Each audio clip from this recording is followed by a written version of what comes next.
Good afternoon and welcome to a special edition of our weekly livestock report. I'm Brownfield news anchor and reporter Meghan Grebner, and as you can see, I'm on the road today, but also is our livestock analyst Scott Brown with the University of Missouri. Good afternoon, Scott. Good afternoon, Megan. It's a pretty special day on your end. You were testifying today in the House Ag Committee. I will let you kind of give us a brief synopsis of some of the things that you brought up and some of the major points that you discussed with the House Ag Committee today. Yeah, so certainly House Ag Committee staff very interested in things going on in the livestock industry today, especially in terms of how policy has impacted the livestock industry. So today, spending much of the time talking about what was a very good situation in 2014 in terms of record cash receipts for livestock producers and the fact that we've seen prices for hogs and cattle and milk all move much lower. What are some of the impacts from a policy implication that we can talk about? From the dairy side of things, much of the discussion has been focused on the margin protection program that was passed in the 2014 Farm Bill and some of the things that have worked well and some of the things that haven't worked well. I will say from the livestock side, a little bit of discussion about proposed GIPSA rules came up this morning in testimony, as well as other things like, the livestock forage program, the livestock indemnity program, some of those programs that are a part of the Farm Bill that I think have been helpful to livestock producers when we talk about the effects of drought on them. So that was a little bit of what the hearing was about this morning. I really think it sets the stage for what do livestock and dairy producers want to see in the next Farm Bill as it's debated in the 2017 and 2018. And as we think about it, Scott, really that Farm Bill is not that far away. I know I think about it in terms of it took us so many years to get it signed, but it's a 5-year bill, and we're right around the corner again to having to have those discussions. How important is the 2017 Farm Bill and these discussions ahead of time going to be for livestock producers as we look at potentially tighter margins and some changes coming off of record profits in recent years? Yeah, so I think it's absolutely critical, and you hit the nail on the head when you talk about some of the risk that livestock producers face going ahead, and understanding from an Ag Committee perspective, how can they help livestock producers with risk management? Because I think everyone sees what's happening in agriculture today. We've come off of very good returns, and in fact, we debated the 2014 Farm Bill in what were some very good times, with the exception of some weather problems.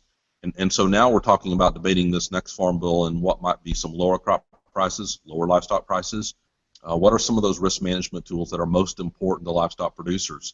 Making certain, for example, that the LFP program, the Livestock Forage Program, is funded. I remind us that we spent almost $5.7 billion since the passage of the 2014 Farm Bill on LFP.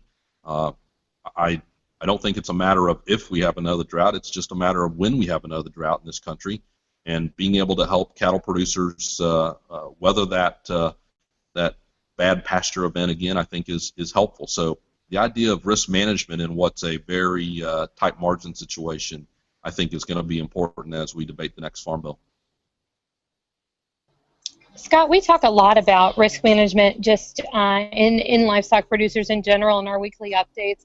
What are going to be some of the things that livestock, whether it's cow-calf producers, pork producers, any of those livestock producers need to think about when it comes to risk management and ultimately being protected with a Farm Bill, in addition to some of the forage program that we talked about? Yes, yeah, so I think number one, what's available to them from a market price risk, and here I go, hogs or cattle prices. What do we do? LRP is available. It's been a part of Farm Bill development for 2 Farm Bills at this point at least, and the idea of, are there changes that need to happen to these LRP kinds of programs? We don't get that much uptake today in terms of participation in LRP. So what needs to be changing? And I think that's what Congress wants to hear right now. What are the things that are working? What are the things that don't work so well? And using those tools, or do we need different tools than we have today to talk about risk protection?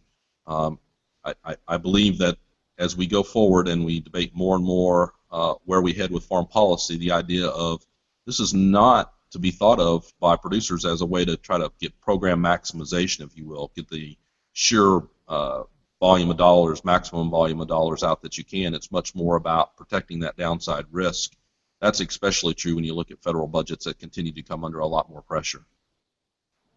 Scott, we're having these conversations now here in 2016. We're just a couple of months away from a pretty big election, obviously with the presidential election, but with so many different seats going up and being contended for in both the House and Senate.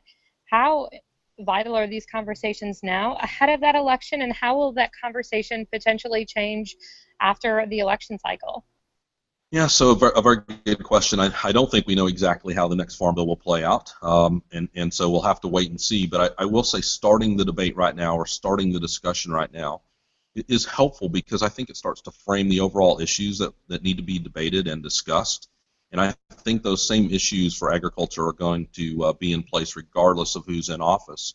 And so I think it's a good start to the process. It's a good start to the discussion. And now we have to build from there. It takes us, as you remember all too well, multiple years to get the last farm bill to the finish line.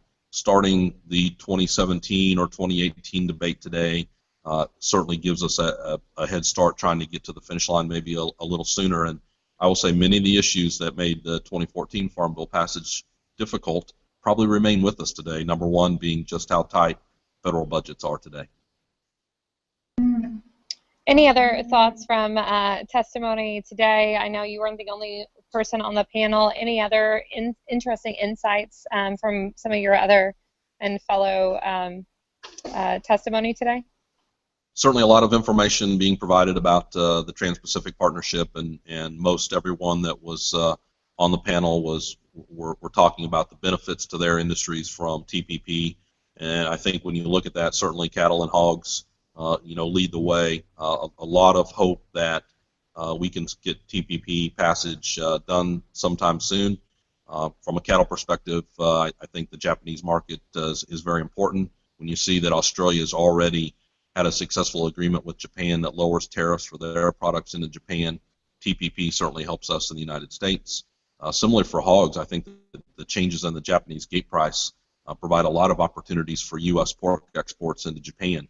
And when you look ahead where we're going to have increasing supplies of meat in this country, we need to find more and more ways to make sure some of that meat can get to other countries. It's going to keep prices for livestock producers higher than otherwise is the case.